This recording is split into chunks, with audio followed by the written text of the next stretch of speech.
Hi hello friends, welcome to my channel AJ Kuchchu Creations. ಇವತ್ತೊಂದು semi bridal crochet ಕುಚ್ಚು design ತೋರಿಸ್ಕೊಡ್ತಾ ಇದ್ದೀನಿ. ಅದಕ್ಕೆ as usual 10 number crochet needle ತಗೊಂಡಿದ್ದೀನಿ ಮತ್ತು 6 ಎಳೆ ದಾರನ ಗಂಟು ಹಾಕೊಂಡು ಇಟ್ಕೊಂಡಿದ್ದೀನಿ. ಸೊ ಬಟ್ಟೆನ ಈ ರೀತಿ ಸೀದಾ ಇಟ್ಕೊಳ್ಬೇಕು. ಸೀದಾ ಇಟ್ಕೊಂಡು ಗಂಟು ಬಟ್ಟೆಯ ಹಿಂಭಾಗಕ್ಕೆ ಬರೋ ರೀತಿ ಬಟ್ಟೆಗೆ ಲಾಕ್ ನ ಮಾಡ್ಕೋಬೇಕು. ನೋಡಿ, ಈ ರೀತಿಯಾಗಿ ಲಾಕ್ ಮಾಡ್ಕೊಂಡಿದ ನಂತರ ಇಲ್ಲಿಂದ 4 ಚೈನ್ ಹಾಕೊಳ್ತೇನೆ. 4 ಚೈನ್ ಹಾಕಿ ಎಲ್ಲಿಗೆ ಬರುತ್ತೆ ಅಂತ ನೋಡ್ಕೊಂಡು ಕರೆಕ್ಟ್ ಆಗಿ ಬಟ್ಟೆಗೆ ನೀಡಲ್ನ ಪಾಯಿಂಟ್ ಮಾಡಿ ಲಾಕ್ ಮಾಡ್ಕೋಬೇಕು. ಸೊ ಲೂಸು ಮಾಡಬಾರ್ದು ಅಥವಾ ಟೈಟ್ ಕೂಡ ಮಾಡಬಾರ್ದು. ಈಗ ದಾರನ ಮೇಲೆ ಕೇಳ್ಕೊಂಡು ರಿಂಗ್ ಒಳಗಡೆ ಈ ರೀತಿಯಾದಂತ ರೌಂಡ್ ಬೀಡ್ನ, ಸೊ ರಿಂಗ್ ಒಳಗಡೆ ಇಡಿಸುವಂತ ಸೈಜ್ದು ಬೀಡ್ನ ಇನ್ಸರ್ಟ್ ಮಾಡ್ತಾ ಇದೀನಿ. ನೀಡಲ್ ಒಳಗೆ ಇನ್ಸರ್ಟ್ ಮಾಡಿ ಈಗ ಈ ಬೀಡ್ಸ್ ಏನಿದೆ ಅದನ್ನ ದಾರಕ್ಕೆ ಜರುಗಿಸ್ಕೊಳ್ಬೇಕು. ಈ ರೀತಿ ನಿಧಾನಕ್ಕೆ ಈ ರೀತಿ ಜರುಗಿಸ್ಕೊಂಡಿದ ನಂತರ ಬೀಡ್ ಲಾಕ್ ಮಾಡ್ಕೊಳ್ತಾ ಇದೀನಿ. ಬೀಡ್ ಲಾಕ್ ಮಾಡ್ಕೊಂಡೆ. ಈಗ ಮತ್ತೆ ಎಲ್ಲಿಗೆ ಬರುತ್ತೆ ಅಂತ ನೋಡ್ಕೊಂಡು ಬಟ್ಟೆಗೆ ಲಾಕ್ ನ ಮಾಡ್ಕೋಬೇಕು. ಬಟ್ಟೆಗೆ ಲಾಕ್ ಮಾಡ್ಕೊಳ್ಳುವಾಗ ಸ್ವಲ್ಪ ಟೈಟ್ ಆಗಿ ಮಾಡ್ಕೊಳ್ಬೇಕಾಗತ್ತೆ. ಯಾಕಂತಂದ್ರೆ ನೆಕ್ಸ್ಟ್ ಸ್ಟೆಪ್ ಮಾಡೋ ಟೈಮಲ್ಲಿ ನಿಮ್ಗೆ ರಿಂಗ್ ಬಂದು ಫ್ಲಿಪ್ ಆಗುವಂತ ಚಾನ್ಸಸ್ ಇರುತ್ತೆ. ಹಾಗಾಗಿ ಟೈಟ್ ಆಗಿ ಲಾಕ್ ಮಾಡ್ಕೊಳ್ಳಿ. ಅದಾದ್ಮೇಲೆ ಮತ್ತೆ ಈಗ ನಾನು 4 ಚೈನ್ ಹಾಕೊಳ್ತಾ ಇದ್ದೀನಿ. 4 ಚೈನ್ ಹಾಕಿ ಎಲ್ಲಿಗೆ ಬರುತ್ತೆ ಅಂತ ನೋಡ್ಕೊಂಡು ಕರೆಕ್ಟ್ ಆಗಿ ಬಟ್ಟೆಗೆ ಲಾಕ್ ಮಾಡ್ಕೊಳ್ತೀನಿ. ಸ್ಟಾರ್ಟಿಂಗ್ ಅಲ್ಲಿ 4 ಚೈನ್ ಮತ್ತೆ ಬೀಡ್ ಹಾಕಿದೀನಿ, ಮತ್ತೆ 4 ಚೈನ್. ಈಗ ಇನ್ನೊಂದ್ಸಲ 4 ಚೈನ್ ಹಾಕೊಳ್ತಾ ಇದ್ದೀನಿ. ಇನ್ನೊಂದ್ಸಲ 4 ಚೈನ್ ಹಾಕೊಳ್ತಾ ಇದ್ದೀನಿ. 4 ಚೈನ್ ಹಾಕಿ ಎಲ್ಲಿಗೆ ಬರುತ್ತೆ ಅಂತ ನೋಡ್ಕೊಂಡು ಕರೆಕ್ಟ್ ಆಗಿ ಬಟ್ಟೆಗೆ ಲಾಕ್ ಮಾಡ್ಕೋಬೇಕು. ಸೊ ಬರೀ 2 ಸ್ಟೆಪ್ ಅಲ್ಲಿ ಆಗುವಂತ ಡಿಸೈನ್ ಇದು. ಸೊ ಇಲ್ಲಿ 2 ಸಲ 4 ಚೈನ್ ಆದ್ಮೇಲೆ ಮತ್ತೆ ದಾರನ ಮೇಲೆ ಕೇಳ್ಕೊಳ್ತೀನಿ. ಮೇಲೆ ಕೇಳ್ಕೊಂಡು ರಿಂಗ್ ಒಳಗಡೆ ರೌಂಡ್ ಬೀಡ್ ನ ಇಟ್ಟು ದಾರಕ್ಕೆ ಬೀಡ್ ನ ಇನ್ಸರ್ಟ್ ಮಾಡ್ಕೊಳ್ತಾ ಇದೀನಿ. ಈ ರೀತಿಯಾಗಿ ಬೀಡ್ ನ ಇನ್ಸರ್ಟ್ ಮಾಡಾದ್ಮೇಲೆ ಒಂದು ಸಲ ಬೀಡ್ ಲಾಕ್ ಮಾಡ್ಕೋಬೇಕು. ಬೀಡ್ ಲಾಕ್ ಅದಾದ ನಂತರ ಎಲ್ಲಿಗೆ ಬರುತ್ತೆ ನೋಡ್ಕೊಂಡು ಬಟ್ಟೆಗೆ ಲಾಕ್ ನ ಮಾಡ್ಕೋಬೇಕು. ಎಲ್ಲಿಗೆ ಬರುತ್ತೆ ಅಲ್ಲಿಗೆ ಬಟ್ಟೆಗೆ ಲಾಕ್ ಮಾಡ್ಕೋಬೇಕು.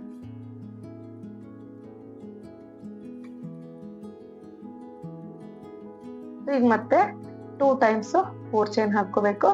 ಮತ್ತೆ ಬೀಡ್ ಹಾಕೊಳ್ಳೋದು, ಮತ್ತೆ 2 ಟೈಮ್ಸ್ 4 ಚೈನ್. ಈ ರೀತಿಯಾಗಿ ಪೂರ್ತಿ ಸ್ಯಾರಿನ ಹಾಕೊಂಡು ಹೋಗ್ಬೇಕಾಗತ್ತೆ. ನೋಡಿ, ಕರೆಕ್ಟ್ ಆಗಿ 4 ಚೈನ್ ನ ಎಲ್ಲಿಗೆ ಬರುತ್ತೆ ಅಲ್ಲಿಗೆ ಪಾಯಿಂಟ್ ಮಾಡಿ ಬಟ್ಟೆಗೆ ನೀಡಲ್ನ ಲಾಕ್ ನ ಮಾಡ್ಕೊಳ್ತೀನಿ.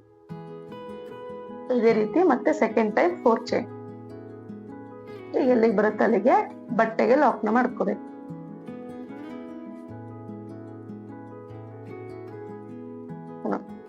ಟೂ ಟೈಮ್ಸ್ 4 ಚೈನ್ ಬೀಡು, 2 ಟೈಮ್ಸ್ 4 ಚೈನ್. ಸೊ ಸ್ಟಾರ್ಟಿಂಗ್ ಮತ್ತೆ ಎಂಡಿಂಗ್ ಅಲ್ಲಿ ಮಾತ್ರ ಒಂದು ಸಲ 4 ಚೈನ್ ಹಾಕೋಬೇಕಾಗತ್ತೆ. ನಾವು 2 ಟೈಮ್ಸ್ 4 ಚೈನ್ ಬೀಡು, 2 ಟೈಮ್ಸ್ 4 ಚೈನ್ ಬೀಡ್. ಈ ರೀತಿಯಾಗಿ ಬರುತ್ತೆ. So next step, second step, final step. 6 ಎಳೆ ದಾರನೇ ಗಂಟು ಹಾಕೊಂಡು ತಗೊಂಡಿದೀನಿ. ಸ್ಟಾರ್ಟಿಂಗ್ ಅಲ್ಲಿ ಬಟ್ಟೆಗೆ ಲಾಕ್ ಮಾಡ್ಕೊಳ್ತೀನಿ. ಅದಾದ ನಂತರ 4 ಚೈನ್ ಒಳಗಡೆ ಒಂದ್ಸಲ ಲಾಕ್ ಮಾಡ್ಕೋಬೇಕು. ಈಗ ಇನ್ನೊಂದ್ಸಲ ಲಾಕ್. 4 ಚೈನ್ ಒಳಗಡೆ 2 ಸಲ ಲಾಕ್ ಮಾಡ್ಕೊಂಡೆ. ಈಗ ಸೂಜಿ ಮೇಲೆ ಒಂದು ಸಲ ದಾರನ ಸುತ್ಕೋಬೇಕು. ಒಂದು ಸಲ ಸೂಜಿ ಮೇಲೆ ದಾರನ ಸುತ್ಕೊಂಡು ರಿಂಗ್ ಒಳಗಡೆ ನೀಡಲ್ ಹಾಕ್ಬೇಕು.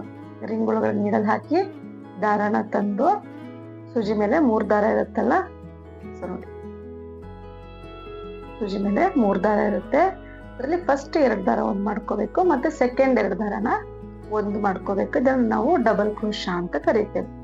ಸೊ ಒಂದು ಡಬಲ್ ಕ್ರೋಶಾ ಆದ್ಮೇಲೆ ದಾರನ ಮೇಲೆ ಕೇಳ್ಕೊಳ್ಬೇಕು. ಮೇಲೆ ಕೇಳ್ಕೊಂಡು ಸ್ಮಾಲ್ ಸೈಜ್ ಬೀಡ್ ನ ತಗೊಂಡಿದ್ದೀನಿ ನಾನು. ಸೊ ಒಂದು ಬೀಡ್ ಇನ್ಸರ್ಟ್ ಮಾಡ್ಕೋಬೇಕು. ಮತ್ತೆ ಸೂಜಿ ಮೇಲೆ ದಾರ ಸುತ್ಕೊಂಡು ಅದೇ ರಿಂಗ್ ಒಳಗೆ ನೀಡಲ್ ಹಾಕಿ ದಾರನ ತಂದು ಮತ್ತೆ 2ಕ್ಕೆ 1 ಮಾಡ್ಕೋಬೇಕು, 2ಕ್ಕೆ 1 ಮಾಡ್ಕೋಬೇಕು. ಈಗ ಅಲ್ಲಿ ಮತ್ತೊಂದು ಡಬಲ್ ಕ್ರೋಶಾ ಆಯ್ತು. ಸೊ ಈ ರೀತಿ ದಾರಗಳು ಬಿಟ್ಟೋದ್ರೆ ಅಲ್ಲಿಂದ ಅಲ್ಲಿಗೆ ಸರಿ ಮಾಡ್ಕೊಂಡು ಎಲ್ಲಾ ದಾರನು ಸೇರಿಸಿ ಕ್ರೋಶಗಳನ್ನ ಹಾಕೊಂಡು ಹೋಗ್ಬೇಕಾಗತ್ತೆ. ಈಗ ಮತ್ತೆ ದಾರನ ಮೇಲೆ ಕೇಳ್ಕೊಂಡು ಒಂದು ಸ್ಮಾಲ್ ಸೈಜ್ ಬೀಡ್ ನ ಇನ್ಸರ್ಟ್ ಮಾಡ್ತಾ ಇದ್ದೀನಿ.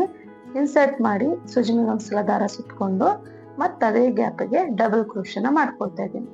ಸೊ ಒಂದು ಡಬಲ್ ಕ್ರೋಶಾ, ಒಂದು ಬೀಡ್, ಒಂದು ಡಬಲ್ ಕ್ರೋಶಾ, ಒಂದು ಬೀಡ್. ಈ ರೀತಿಯಾಗಿ ಒಟ್ಟು 4 ಬೀಡ್ಗಳನ್ನ ಹಾಕಿ ಡಬಲ್ ಕ್ರೋಶನ ಮಾಡ್ಕೋಬೇಕಾಗತ್ತೆ.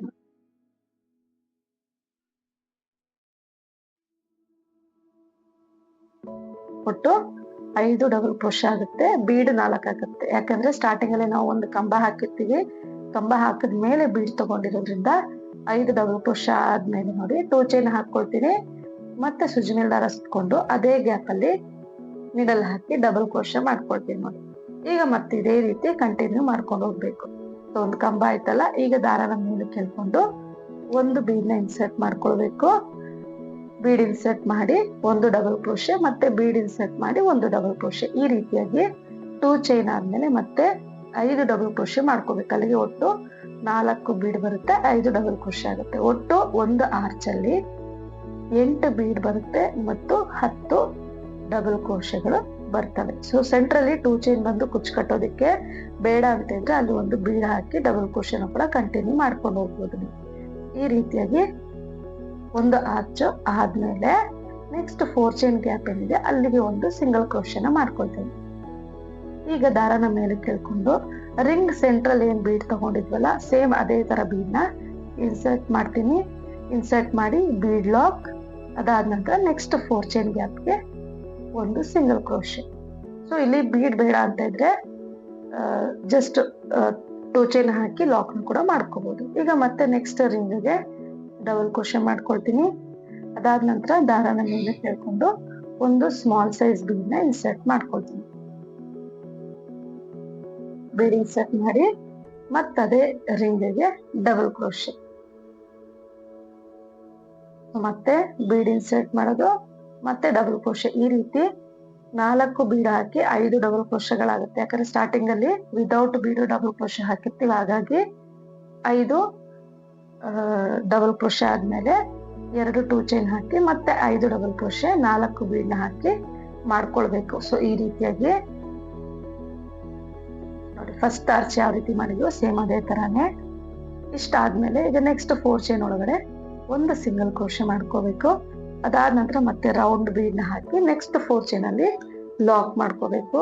ಸೊ ನಿಮ್ಗೆ ಆರ್ಚ್ ಸೆಂಟ್ರಲ್ಲಿ ಕುಚ್ಚು ಬೇಡ ಅಂತ ಇದ್ರೆ ಅಲ್ಲಿ ಬರೀ ಒಂದು ಡಬಲ್ ಕ್ರೋಶೆ ಎಕ್ಸ್ಟ್ರಾ ಮಾಡಿ ಈ ಬೀಡ್ ಏನ್ ಹಾಕ್ತಿವಿ ಆ ಜಾಗಕ್ಕೆ ನಾವು ಕುಚ್ಚನ್ನ ಕಟ್ಕೊಳ್ಬೇಕು. ಸೊ ಇಲ್ಲಿ ಕುಚ್ಚು ಬೇಕಂತ ಇದ್ರೆ ಬೀಡ್ ಬದಲಿಗೆ 3 ಚೈನ್ ಹಾಕಿ ಲಾಕ್ ನ ಮಾಡ್ಕೊಂಡು ಅಲ್ಲಿಗೆ ನೀವು ಕುಚ್ಚನ್ನ ಕಟ್ಕೊಳ್ಬಹುದು. ಸೊ ನಿಮ್ಗೆ ಇಷ್ಟ ಬಂದಿದ್ದ ರೀತಿ ಡಿಸೈನ್ ಮಾಡಿಫೈ ಮಾಡ್ಕೋಬಹುದು. ನೋಡಿ ಪೂರ್ತಿ ಎಂಡಿಂಗ್ ವರೆಗೂ ಇದೇ ರೀತಿ ಮಾಡ್ಕೊಂಡು ಹೋಗ್ಬೇಕು. ಸೊ ಲಾಸ್ಟ್ ಅಲ್ಲಿ ಎಕ್ಸ್ಟ್ರಾ ದಾರಗಳೇನಿದೆ ಅದನ್ನ ಬ್ಯಾಕ್ ಸೈಡ್ ಗಮ್ ಹಾಕಿ ಪೇಸ್ಟ್ ಮಾಡ್ಕೊಳ್ಬೇಕಾಗತ್ತೆ. ನಿಮ್ಗೆ ರಿಂಗ್ ಒಂಚೂರು ಕೂಡ ಫ್ಲಿಪ್ ಆಗೋದಿಲ್ಲ, ಬೆಂಡ್ ಆಗೋದಿಲ್ಲ, ಆರ್ಚ್ ನೀಟಾಗಿ ಬರುತ್ತೆ. ಸೆಂಟರ್ಗೆ ನಾನು 137 ದಾರನ ಬೇಬಿ ಕುಚ್ಚು ಕಟ್ಟಿದೀನಿ ಪುಟ್ ಪುಟ್ಟದಾಗಿ. ಸೊ ನೋಡ್ತಾ ಇರ್ಬೋದು ಎಷ್ಟು ಗ್ರ್ಯಾಂಡ್ ಆಗಿ ಕಾಣಿಸ್ತಿದೆ ಅಂತ. ಸೊ ನೀವು ಇದು ಬ್ರೈಡಲ್ ಸ್ಯಾರಿಗಳಿಗೂ ಈ ಡಿಸೈನ್ ಅನ್ನು ನೀವು ಟ್ರೈ ಮಾಡ್ಬೋದು. ಸೊ ಇವತ್ತಿನ ಡಿಸೈನ್ ಇಷ್ಟ ಆಗಿದೆ ಅನ್ಕೊಂಡಿದೀನಿ. ಇಷ್ಟ ಆಗಿದ್ರೆ ಪ್ಲೀಸ್ ಲೈಕ್ ಮಾಡಿ ಮತ್ತು ಹೊಸಬ್ರು ನೋಡ್ತಾ ಇದ್ರೆ ಸಬ್ಸ್ಕ್ರೈಬ್ ಮಾಡಿ ಸಪೋರ್ಟ್ ಮಾಡಿ. Thank you.